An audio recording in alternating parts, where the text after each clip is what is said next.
Halo, jumpa kembali para subscriber. Kepada teman-teman yang menonton, silakan subscribe dulu channel ini. Semoga dapat membantu dengan subscribe teman-teman semua, saudara-saudara semua. Salam sehat dan sukses selalu. Jadi yang belum ngopi, silakan ngopi dulu. Mari kita ngopi. Itu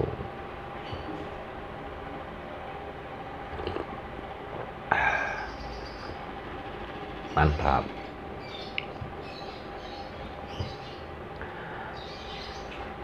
Para teman-teman semua, pada video kali ini saya menjawab beberapa pertanyaan dari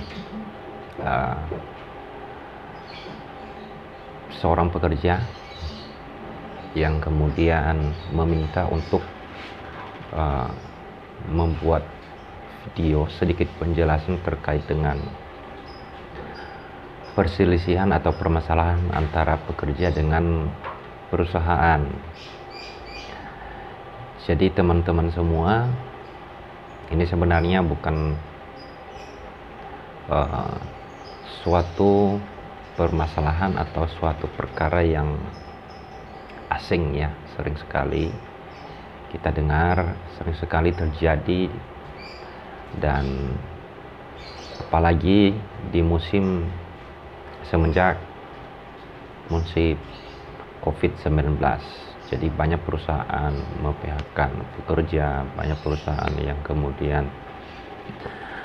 ada yang tidak membayar pesangon, ada yang tidak membayar gaji, dan banyak lagi masalah-masalah perselisihan antara pekerja dengan perusahaan. Nah, jadi pada kali ini saya membahas lebih konsentrasi atau lebih ke permasalahan perusahaan tidak membayar gaji pekerja atau karyawan. Nah, teman-teman semua, sebelumnya saya menyampaikan juga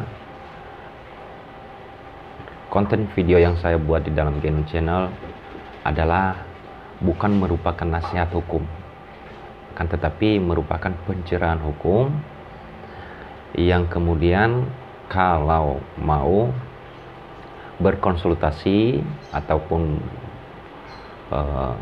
mau mendapatkan nasihat hukum, silakan menghubungi nomor kontak atau email yang sudah saya cantumkan di deskripsi channel ini.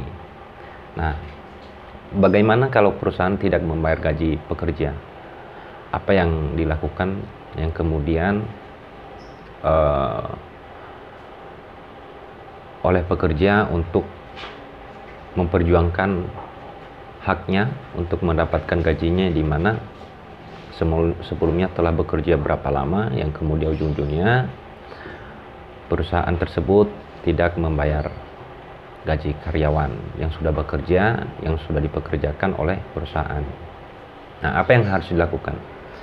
Yang pertama yang harus dilakukan, yang pada intinya atau pada fundamentalnya dulu, perusahaan mempekerjakan pekerja. Nah, di mana dari hasil kerja atau upaya kerja dari pekerja akan mendapatkan upah atau gaji. Nah, di mana sesuai dengan undang-undang bahwa gaji itu adalah merupakan hak normatif. Itu merupakan hak normatif pekerja. Jadi itu merupakan kewajiban perusahaan untuk membayarkan gaji pekerja, karena kalau dia bekerja kemudian tidak dapat gaji, ngapain dia kerja, kan begitu, kurang lebih begitu sih. Jadi pada permasalahan seperti ini yang kemudian perusahaan tidak membayar gaji karyawan, yang perlu dilakukan adalah pertama, silakan melakukan perundingan dulu secara bipartit ke antara pekerja dengan perusahaan. Nah, ini nanti akan kemudian setelah melakukan atau mengajukan perundingan, nanti akan dilakukan mediasi atau suatu solusi untuk menyelesaikan permasalahan tersebut, yang kemudian disepakatin oleh pekerja dengan pihak perusahaan. Nah, pertanyaannya, kalau memang dalam perundingan bipartit itu tidak ada titik temu, atau artinya dibilang gagal, yang kemudian apa yang harus dilakukan?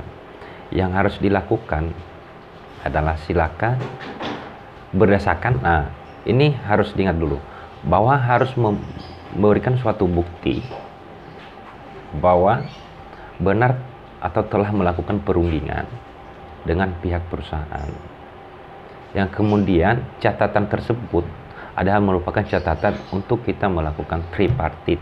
Nah, tripartit itu di mana? Tripartit itu adalah di dinas terkait ketenaga kerjaan di wilayah tertentu, di wilayah di mana pekerja bekerja atau di mana domisili perusahaan tersebut. Nah, kemudian nanti di dinas ketenaga kerjaan akan mencatatkan, yang kemudian akan melakukan klarifikasi kepada pihak perusahaan atas perselisihan, atas permasalahan yang kita sampaikan, yang kita catatkan ke dinas ketenaga kerjaan. Yang kemudian setelah dilakukan klarifikasi, maka pihak perusahaan itu akan mendapatkan bahwa ternyata dari hasil bipartit yang kemarin tidak ada solusi atau tidak selesai, tidak damai, maka dia akan mendapatkan surat dari pihak dinas ketenaga kerjaan. Nah, kemudian nanti di dinas tenaga kerjaan itu akan dipanggil pihak perusahaan, yang kemudian dipanggil pekerja yang hak-haknya atau pekerja yang dirugikan atau yang bermasalah dengan pihak perusahaan, kemudian dipanggil nanti di dinas ketenaga kerjaan, yang kemudian akan dilakukan mediasi yang kemudian nanti akan dibantu oleh mediator, ya. Mediator biasanya kalau dinas ketenagakerjaan itu pasti sudah menyediakan mediator yang kemudian memediasi permasalahan tersebut antara pekerja yang sudah bermasalah atau pekerja yang ada perselisihan dengan pihak perusahaan dengan pihak perusahaan. Nah, jadi kalau nantinya berhasil, di mana di dinas ketenagakerjaan tersebut mendapatkan solusi, yang kemudian hak-hak pekerja tersebut yang awalnya tidak dibayarkan atau tidak dilakukan kewajibannya oleh perusahaan tersebut, maka di saat itu kalau memang ada solusi atau ada penyelesaian, maka akan dicatatkan, yang kemudian nanti akan ada surat kesepakatan, yang kemudian nanti hak-hak pekerja tersebut akan dibayarkan, dan kemudian ditentukan di dalam surat kesepakatan tersebut, yang kemudian nanti akan diterima oleh pekerja yang hak-haknya tadi belum terbayarkan. Nah, pertanyaannya, kalau pihak perusahaan ternyata belum belum setuju dengan adanya tripartit di dinas ketenagakerjaan, atau belum ada kesepakatan lah antara para pihak, kemudian apa yang harus dilakukan? Nah, biasanya yang harus dilakukan dari dinas tersebut nanti akan memberikan anjuran, yang kemudian anjuran tersebut untuk dilakukan atau untuk melanjutkan atau dibuatkan bukan dibuatkan, akan diberikan anjuran untuk menyelesaikan permasalahan tersebut ke pengadilan perhubungan, bukan pengadilan perselisihan hubungan industrial. Nah, nanti akan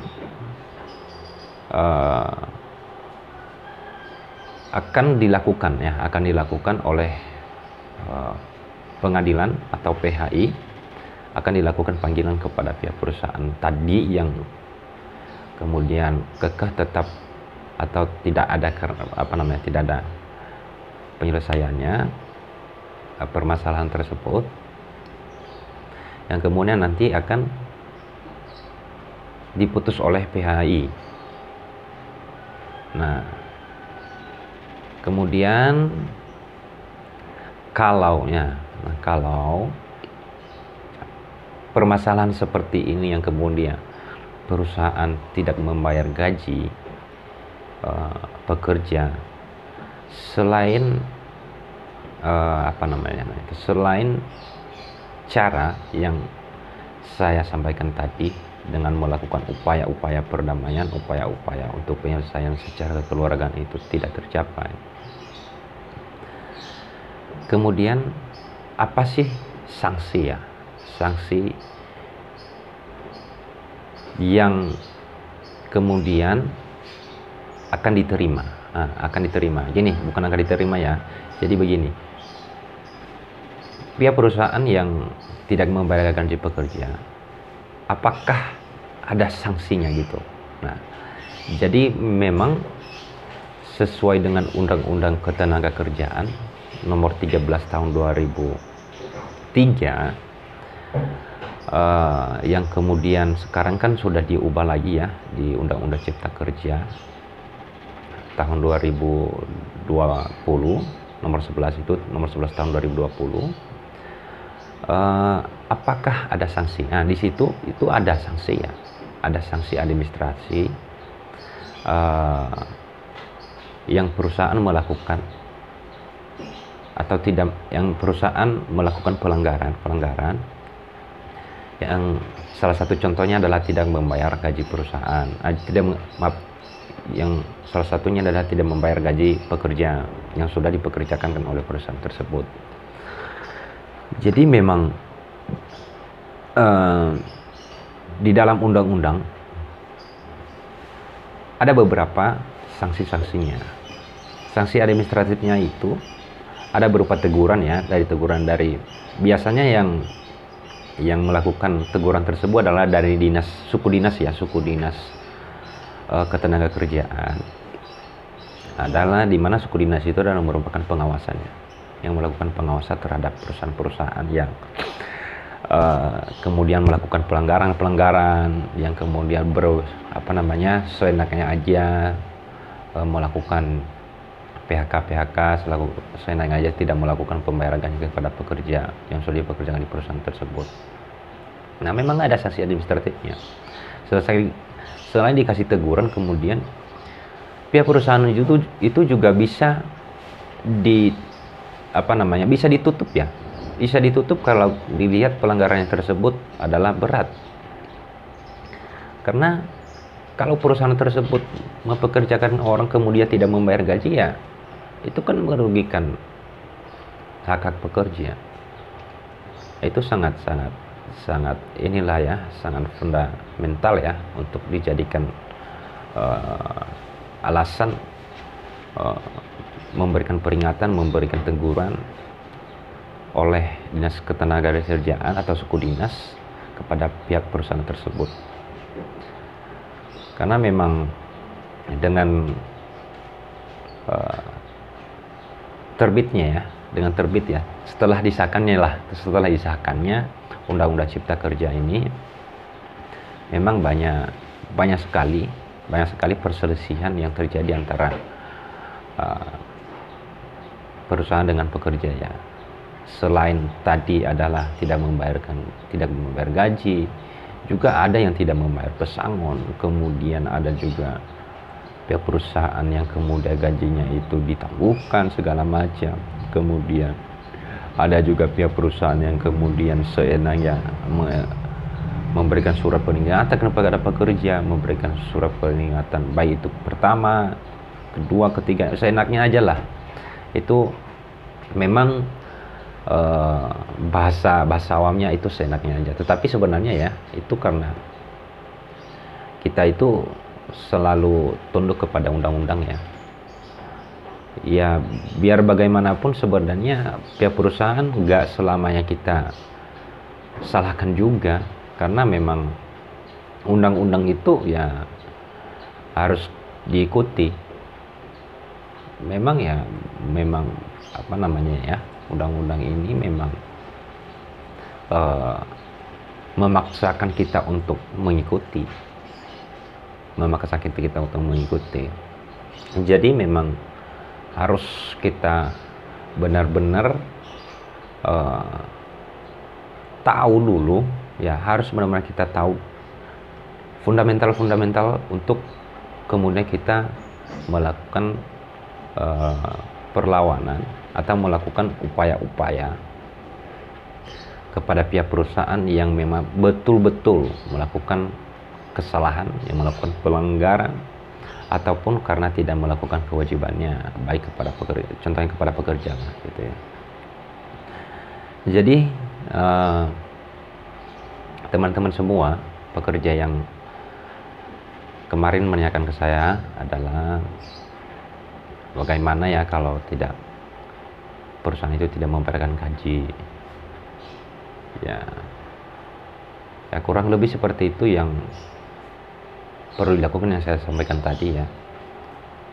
Silakan dilakukan perundingan tripartit, kemudian dilakukan ya nantinya kalau memang nggak ada penyelesaian tersebut, silakan lakukan dengan gugatan di PHI. Nah selain itu minta kepada suku dinas untuk melakukan pengawasan kepada pihak tersebut, kepada pihak perusahaan tersebut yang melakukan pelanggaran yang memang sangat fatal ya. Nah kurang lebih seperti itu ya teman-teman ya. Kalau memang ada yang mau dipertanyakan lagi atau ada pertanyaan-pertanyaan kepada teman-teman, silakan berikan komentar di bawah, di kolom komentar di bawah.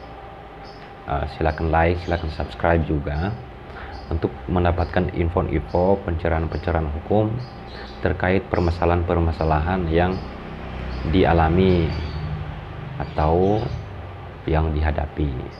Jika mau mendapatkan bantuan hukum atau mengkonsultasi secara substansi atau secara spesifik ya, spesifik perkaranya atau masalahnya, silakan hubungi kontak yang sudah saya cantumkan di deskripsi. Karena di sini saya membuat konten adalah hanya berupa pencerahan hukum yang kemudian adalah membuka wawasan masyarakat terkait hukum. Jadi kurang lebih seperti itu teman-teman semua, para subscriber. Semoga sehat dan sukses selalu.